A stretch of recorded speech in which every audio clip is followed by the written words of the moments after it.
Good evening, all of you. We are going to have a poem recitation today to be presented by junior group of students from classes 4 to classes 6, classes 4 to class 6. And to begin with, we have Rishi Thakur who will be reciting the poem first. Rishi, please start.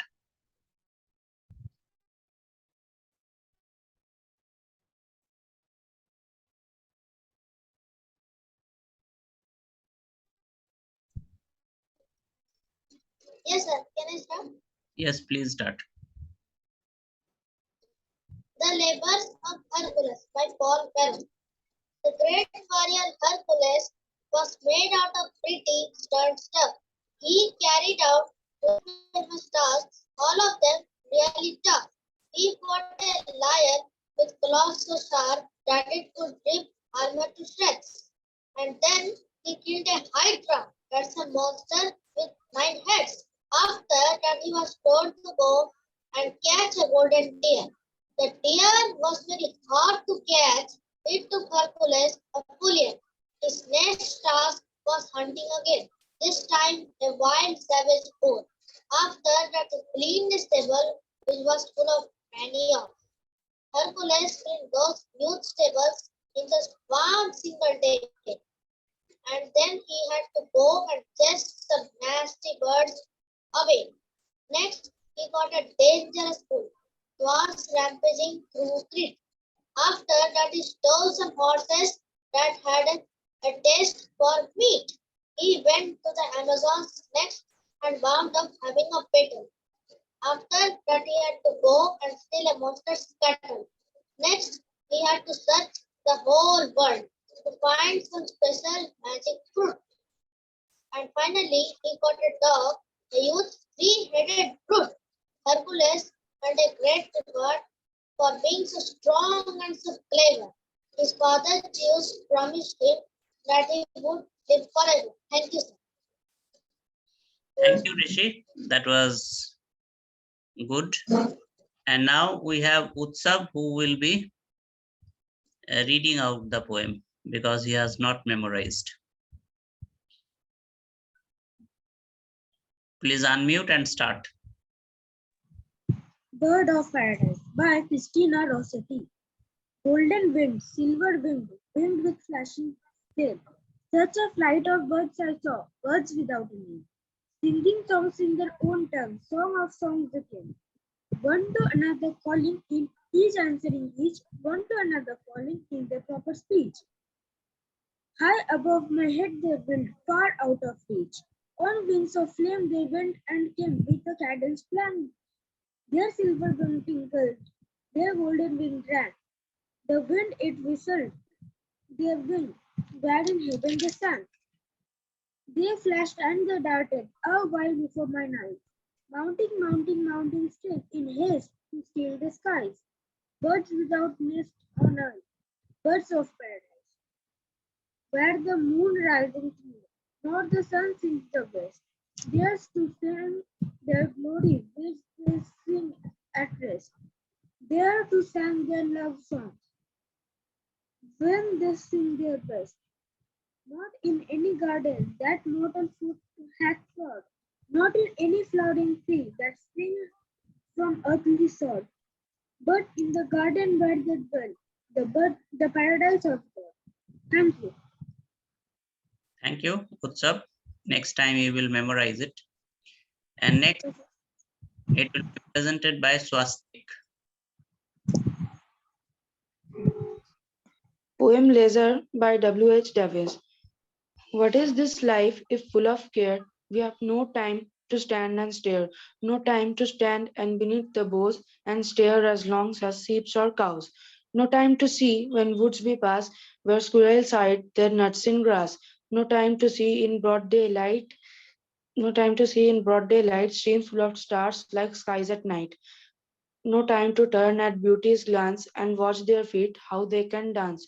No time to wait till her mouth can enrich that smile, her eyes begin. A poor life, this is full of care. We have no time to stand and stare. Thank you. That was a wonderful poem. Leisure written by W.H. Davis. What is this life if full of care? We have no time to stand and stare. This really portrays the hectic life that we presently have. And next presentation will be by Rick. And after that, Shukpriti will remain ready. And last will be Ronak. So Rick, please start. Mountain and the Squirrel. The mountain and the squirrel had a quarrel, and the former said, call the latter, little prig.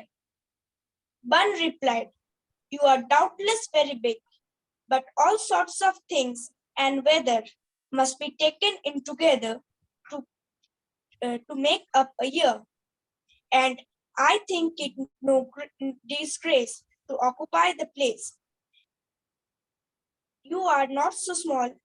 If I am not so large as you, you are not so small as I. If all is well, I'll Talent not skipper deny to make. to make up a year. I'll not deny you make. I'll not deny you make a very pretty squirrel track. Talent stripper. All is well and wisely put. If I am not able to carry the forest on my back, you cannot crack a nut.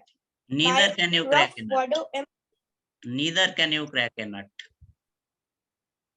Neither can you crack a nut. By Rough Wado Emerson. Ralph Waldo Emerson. This is a beautiful poem. This shows that everybody is important. Rick reading in class 5, right? Yes, sir. Rick reading in class 5 is also important. And his father, a teacher, he is also an important person. So everybody is important in own place. And now next presentation by Shukpreet. Please unmute and present.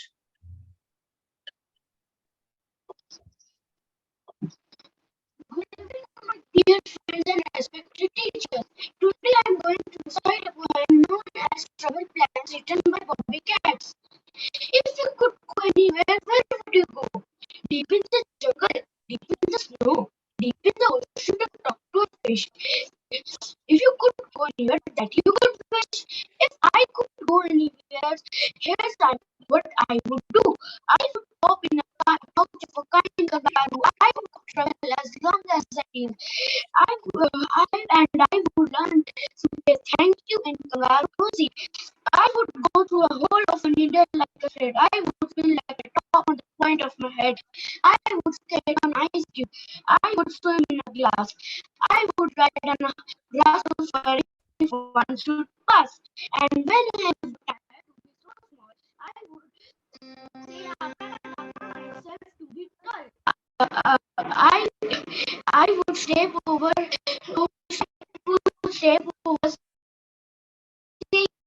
I would cause few shipwrecks if I had to sneeze. I would ride a giraffe on the top of his head. I would find out if sure the North Pole was red. And when I have seen all that I want to see, I hope I would look out and back into me. Thank you. Thank you, Shukpreet. You did well. But like yesterday, your sister had network problem. So today also the same problem, audio problem was there. Otherwise, your gestures and postures were quite good. Thank you. And our last participant is Ronak, the hero.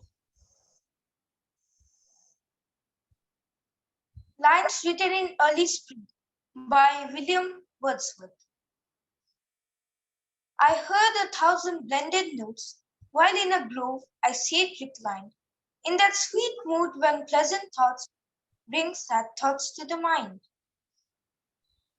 To her fair works did nature link the human soul that through me ran, and much it grieved my heart to think what man has made of man.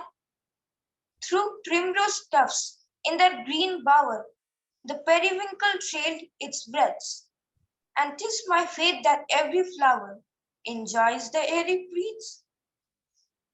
The birds around me hopped and played, their thoughts I cannot measure, but the least moment which they made seemed the thrill of pleasure. The budding twigs spread out the fan to catch the breezy air, and I must think, do all I can, that there was pleasure there. If this belief from heaven be sent, if such be nature's holy plan, have I not reason to lament what man has made of man? Thank you. Yes, Ronak, we have reason to lament what man has made of man. We are just polluting the environment and we are not leaving this place a livable one. It's a beautiful poem, lines written in early spring. It's a wonderful, wonderful, thought provoking. In fact, some of the poems that you presented, like uh, lines written in early spring or leisure or Ralph Waldo Emerson's poem or what Rishi presented. In fact, all of you presented very nice poems. And you have tried and you have done your level best, but I think we can do much better in the days to come. Your task will be that after I send the YouTube link to you, that I will do within next 10 minutes, you will be analyzing your own presentation and the presentation of someone else in the class. Two persons presentation, like Ronak can do his and he can do the analysis of the presentation of say Swastik or somebody else of his choice. I will not fix. So two persons analysis he will do. He will write what was good about the presentation of that particular boy, and don't write what was bad, but where you could improve or that boy can improve. Okay, so this is your task, and this task you can send me by tomorrow. Okay, so thank you.